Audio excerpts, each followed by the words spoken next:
century, virtually every important female star in films has worked on the Fox lot. Some have stayed briefly. Others endured for decades. All are an important mainstay of the business of making movies. Each studio has its own special trademark, and since the 1930s, Fox has concentrated on the immense box office draw of its leading ladies. Over 40 years ago, as the studio is tottering on the brink of bankruptcy, it is a talented little lady who single-handedly saves the studio.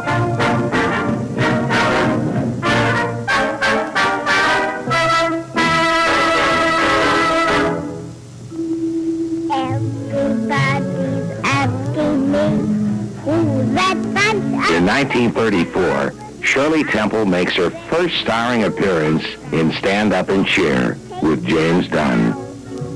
Within a year, she becomes the biggest moneymaker in movies. That great big handsome Romeo, I'm presenting you right now. Daddy, take a bow. No one can explain Shirley Temple's incredible popularity. As Hollywood's adored little princess, there isn't a single activity of her hectic daily life that isn't covered by the newsreel camera. Unbelievably, in the midst of the Great Depression, a toy manufacturer sells some 6 million Shirley Temple dolls. She's the most marketed product since Mickey Mouse. In 1936, however, it is the studio which must weather an embarrassing moment when the Mothers of America demand a sequence be cut from Captain January. This is that censored scene. It seems audiences of the day are scandalized when they witness a 6-year-old Shirley dancing topless.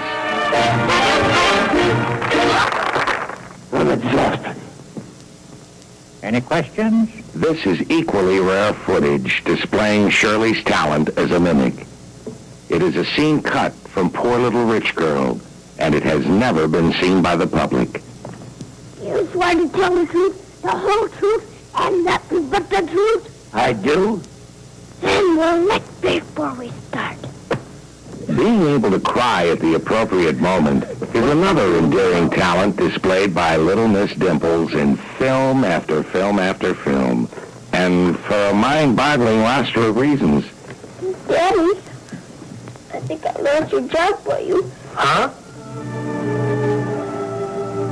Please don't sell me, Professor. Please. Please, Mrs. Higgins, please. I'll be good, but don't take Spunky away from me and my poor little duck. Maybe we'll have some more fun like we had. We might even go back to jail again. The next day, my mom went away. I want my mother.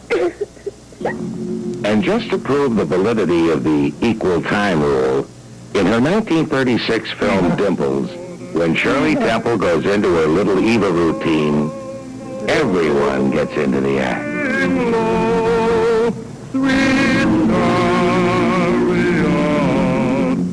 come and wanna carry me home. But this is the enchanting image of Shirley Temple the entire world cherishes. Stand Up and Cheer is only one of 8 box office blockbusters she makes in a single year. It is a record still untouched by any other musical or dramatic actress.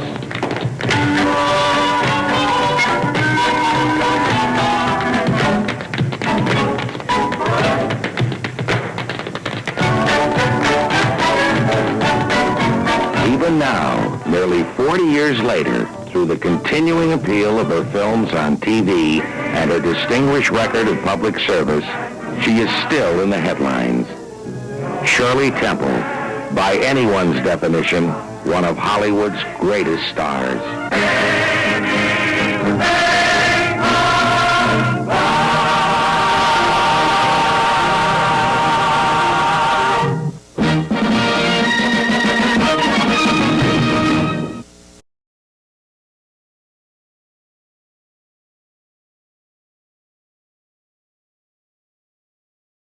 The only serious problem any movie-struck kid had to face was how to become a real live child star like these. Keep it in mind when you're blue. It's easy to spell and just as easy to do. We've got the S-M-I-L-E. It's gonna help completely. Just keep your chin up and give it a try.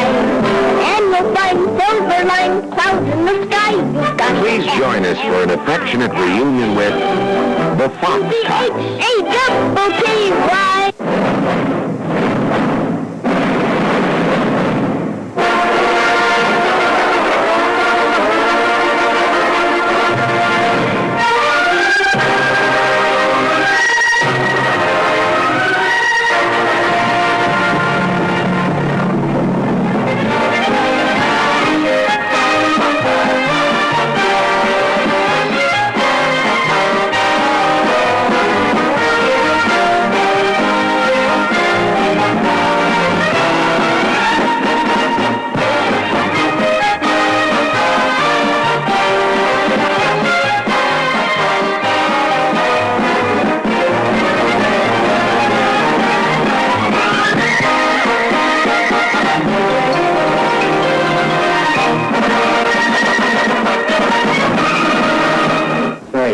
Do you get stage fright? No, I'm a trooper. Now you have to make a wish and blow out all the candles with one breath. My wish is that my father will come back very soon. 1939, Shirley Temple makes her first full-length color feature. By now, she's the 7th highest paid person in the United States and has been dubbed the 8th wonder of the world. Hello, I'm Polly Tex. Fox Tots sent me over to entertain you. Shirley's come a long way since her baby burlesque days when she made such forgettable two-reel comedies as this rare footage from Politics in Washington.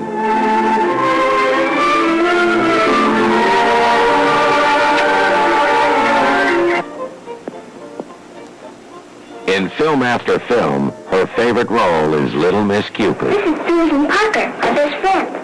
She's my best friend, too. Don't you think she's extravagant? She's magnificent. Oh, thank you. Are you in love with her? Why, I think she's worried about you. Oh, Penny, you're just guessing. I always say neighbors should be, neighborly. What do you always say? I always say that depends on the neighbors. I can see we're going to get along great. Are you going to marry her? Marry her? I suppose that when people are in love, they always got married. Oh, Penny! Listen, Drew, why don't you marry the professor? I'm the crew. Now that you got a job, Paul, you can get married. The happiest marriage of all is the wedding of words, music, and Shirley's extraordinary talent as she dances with such partners as lanky, loose-limbed Buddy Ensign.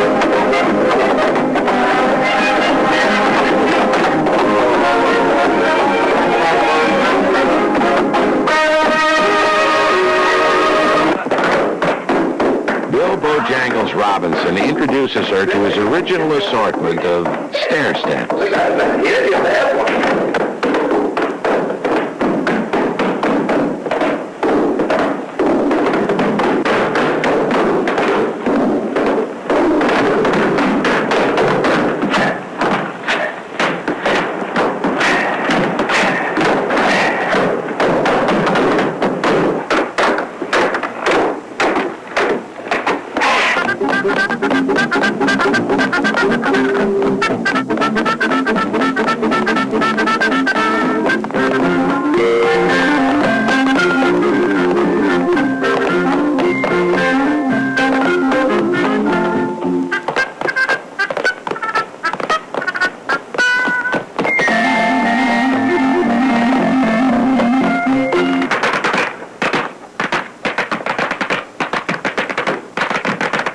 Jack Haley and Alice Faye carry on with the military motif.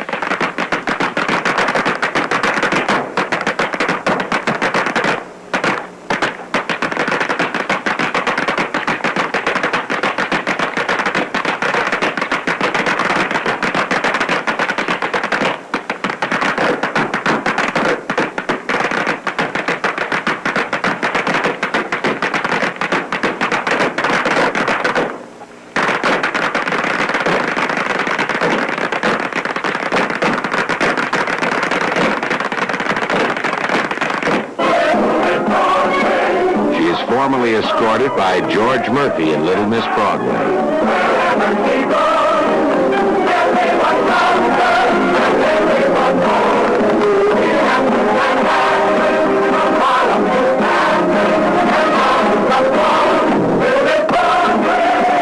To America, to the world, Shirley Temple will always be known as Little Miss Hollywood, the undisputed little princess of the Fox Tots. Good night, my friend. Sleep tight, my friend. God bless you, pleasant dreams. Nighty night.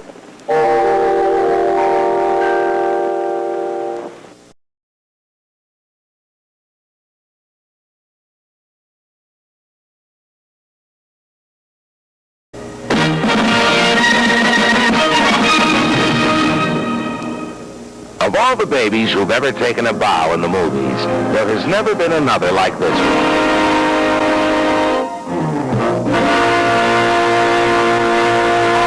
This little lady had a special glow. She had only to come into view to capture an audience, and her magic still works. When I grow up, in a year or 2 or 3, I'll be happy as can be, like a birdie in the tree. When Shirley Temple, undeniably the greatest child star in the history of entertainment. There have been other children who could sing, who could dance, who could act, who could charm, but no other who could do it all. Oh, teacher dear, the gang's all here with apples today. When I grow up, I will have a big surprise, for I'll bake the kind of pies that will make you roll your eyes. And if you see that you need some company, join us now in an affectionate tribute to the Incredible Shirley, Hollywood's eternal princess.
And she really could.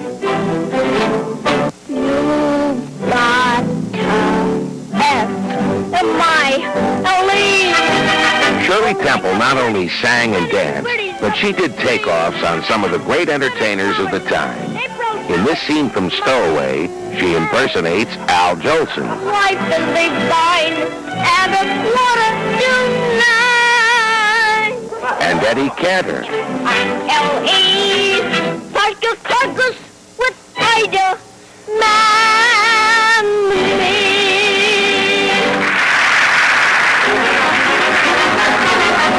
And this is her version of Ginger Rogers and Fred Astaire.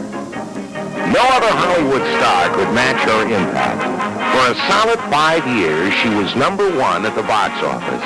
And at a time when the likes of Clark Gable, Gary Cooper, and Joan Crawford were at their peak, Shirley topped them all. Really?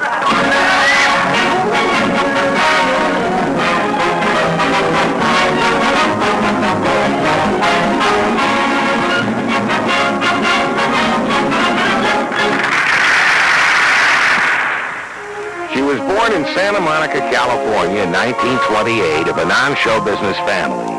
But her parents soon realized that this was a child with unusual presence and personality. She was enrolled in a dancing class at the age of 3, and it was there a talent scout spotted her and arranged for her to appear in a series of movie shorts called Baby Burlesks. Here she is at 4, burlesquing Marlena Dietrich. We thought that love was over, that we were really blue. I thought that it was you, that we begin anew. And you can all believe me, we're sentimental, but we just couldn't say goodbye. Just a minute, ladies. I'm presenting her right now. Baby, take a bow. After a year of shorts and bits and features, the Fox studio gave her a spot in a film titled Stand Up and Cheer, a picture specifically designed to cheer up Depression America. It did the trick. And here's the scene that captured the public. From this point onwards, it was stardom for little Shirley Temple and a long-term contract at the grand old age of 6. Within a few years, she would be earning $300,000 per film, money that was wisely invested by her family. On the good ship, lollipop, it's a sweet trip to a candy shop. Shirley's identity was quickly established. This particular song would become her anthem. Lemonade stand, everywhere cracker jack stands. Belly air, and there you are, happy landing on a chocolate bar. Animal crackers in my soup, monkeys and rabbits, loop the loop. She was instantly the ideal child. Mothers by the millions tried to reshape their own daughters to fit this image. I see lions and tigers watching me. I make them jump right through those animal crackers in my soup. By 7, Shirley Temple was an institution and a veritable side industry. There were Shirley Temple dolls by the millions, and toiletries, luggage, notions, cutout models, and footwear, and fashions, and perambulators. Records and sheet music of her movie songs sold by the ton. And wherever she went and whatever she did, the newsreel cameras were there to help build the image of the little girl whose talents and charm had become an antidote for the cares and troubles of the public. It's unlikely there will ever be another child who will rise to such magnitude and do it with such apparent ease. She enjoyed stardom as if it were a game. There were no accounts of temperament or personality problems, none of the traumas that have marred the lives of so many children who find fame in films. For Shirley, it was fun, whether performing in the studios or for the cameras that captured her casual moments. Like these private shots of her strolling with First Lady Eleanor Roosevelt, or officiating at the opening of the bridge, or ceremonies at the Fox studios.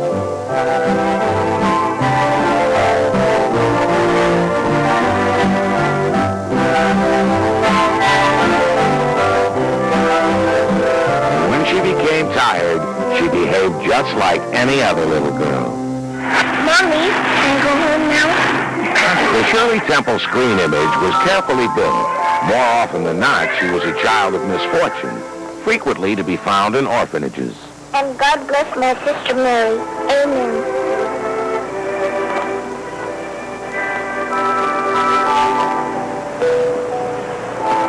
Please take very good care of my duck and my pony.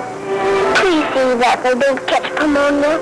Hollywood's most adored child invariably lacked a parent or two, which made everybody want her. If you ever come back again, you won't forget to come and see me, will you? I'll be in the orphan asylum in Shanghai. Oh, sure, we'll look you up. Won't we? Of course we will. Well, I think I better run along now, before I really cry. Goodbye. Oh, please, Cat, don't let them take me away. Why are you waiting? Take her! Come on, It Bud. seemed the authorities were always trying to separate her from those she loved. I don't want to leave. I don't want to. That's all right, honey. Don't cry. You let me alone. I want to stay with Cat.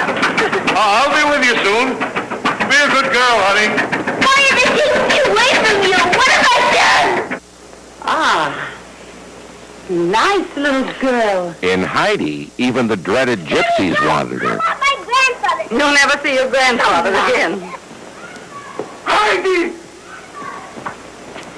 Grandfather! Grandfather! Heidi! Grandfather, she's hurting me! Grandfather, take me home! In Susanna of the Mounties, again an orphan, Shirley rescues Randolph Scott and helps Canada solve its problems with the Indians.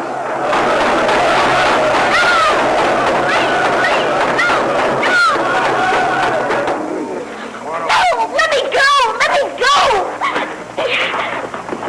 Mr. Bingy, go, please! Don't let them hurt Mr. Monty! No, listen to White Devil, You child. have to listen to me! Please! Don't touch Golden Hawk. She my friend. I'm your friend too, Mr. Bingy Coat. And so are the Redcoats. Not true. No, listen. Devil child have forked tongue. But, Your Honor, I object. Who are you, young man? Why, I'm engaged to the plaintiff. Engaged? To a married woman? This court recognizes no such engagement. In those instances where Shirley actually had screen parents, they usually needed to be brought back together. Guess who did it? There's utterly no ground for disturbing the marital status of the contestants. That is most irregular, Your Honor. The child plainly doesn't know what she is saying. The allegations of the complaint, insofar as it refers to, Matrimony.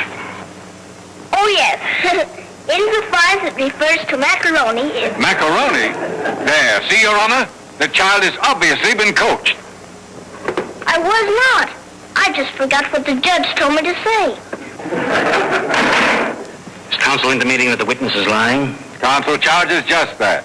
Have you any witnesses to disprove her testimony? Why, do you wish to testify that this child was lying? No, of course not. Then you admit that you love Mrs. Randall?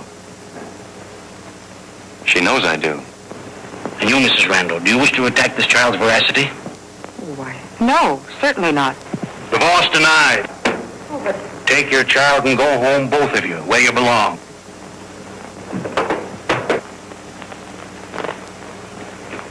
Well, we did it, didn't we? You bet we did. In a moment, Shirley grows up before your very eyes.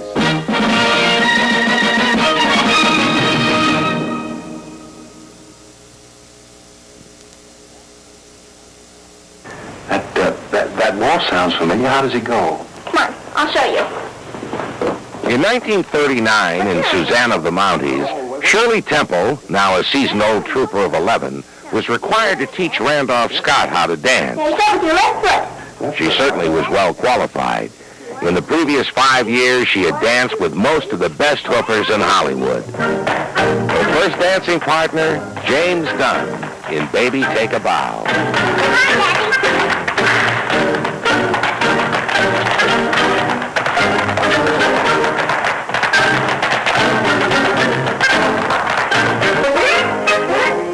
In January, her agile partner is a young fellow named Buddy Ebsen.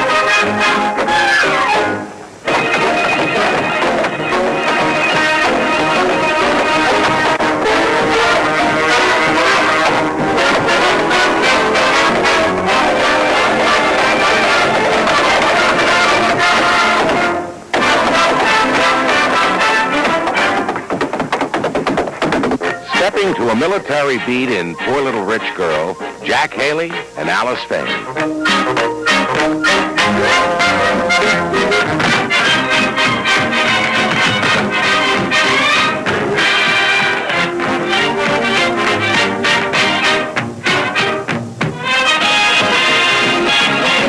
Shirley made several pictures with this fabulous gent, Bill Robinson, the great Bojangles.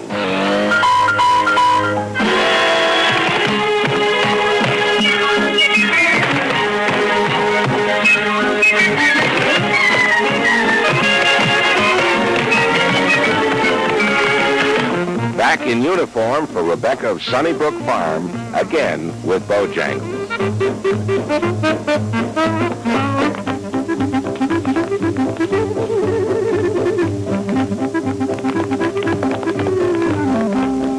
In Little Miss Broadway, Shirley partners the stylish George Murphy. Like Shirley, he too would eventually find another career in politics.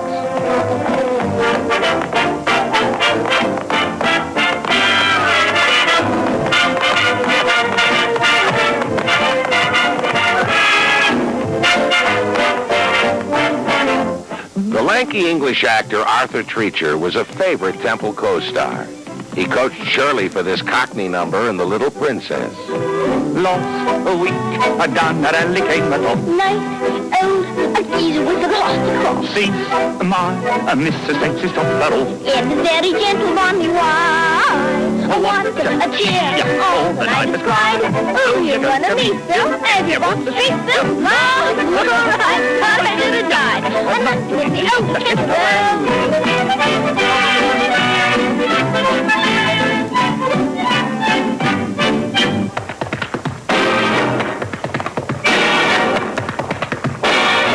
In 1940, Shirley Temple concluded her 20th Century Fox contract, appearing with Jack Oakey and Charlotte Greenwood in Young People. Now 12, she was faced with a problem neither she nor the studio could ignore. She was growing up.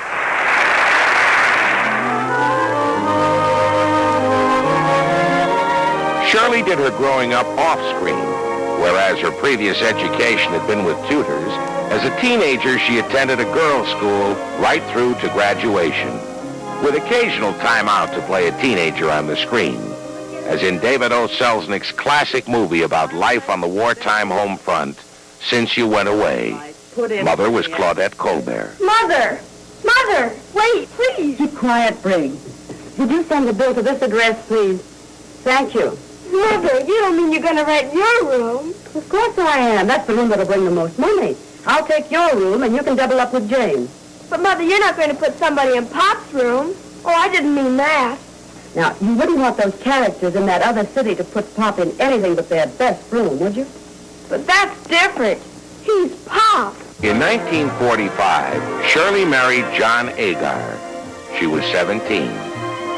Agar was then a soldier, but later an actor who would appear with her in several films. Sadly, it was not a marriage that would last. Shirley, although married, continued to play teenagers. Can I be of any assistance?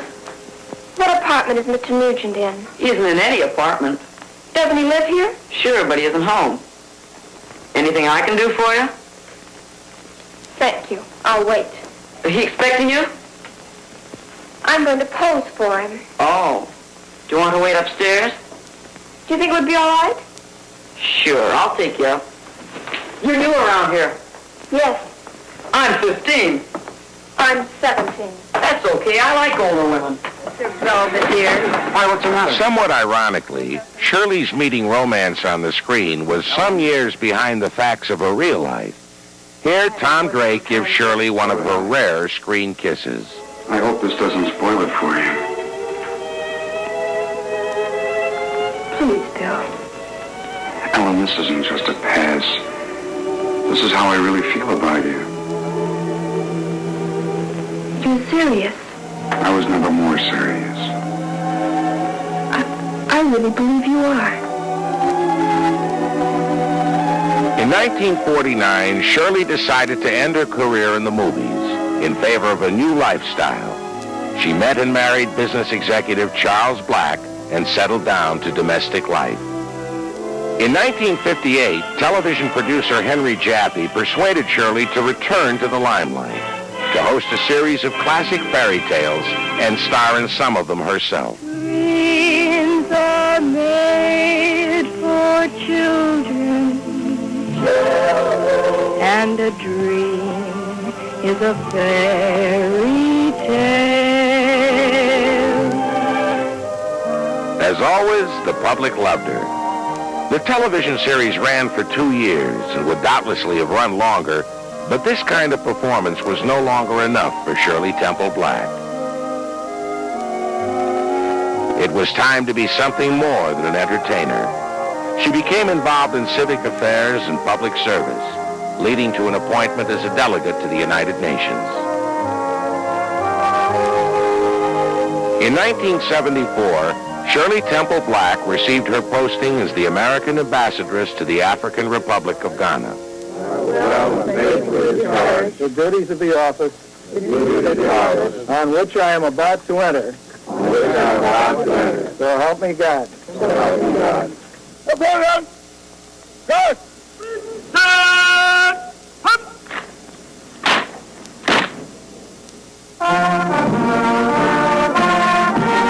Covered with goose flesh for our national anthem when I was standing alone in a little canopied setting with the Ghanaian Air Force Band playing the Star Spangled Banner. That was almost too much. I was most impressed of all by the presentation of credentials ceremony. That was probably the most thrilling moment of my life. I have the honor to present Her Excellency, Mrs. Shirley Temple Black, Ambassador of the United States of America. Sir? Your Excellency, I am deeply honored to present the letter by which the President of the United States, Gerald R. Ford, accredits me as Ambassador Extraordinary and Plenipotentiary of the United States of America to the government of the Republic of Ghana. I thank you. Shirley Temple Black served as ambassadress for 2 years. On her return to Washington, she was named Chief of Protocol of the U.S. State Department. This is a lady who does not believe in living in the past. I think I've been most fortunate by having the opportunities presented to me because of little Shirley. She's opened a lot of doors for me. But if one doesn't perform the job and doesn't accomplish anything, then one can sit in a lovely house and look at old scrapbooks and be extremely lonely. I like to work. If I could sing in the word or two, how much it means to be loved by you, then I could thank you for all you've done, but I don't know what to do. What can we say when a dream comes true? How can I ever thank you? Shirley, how can we ever thank you?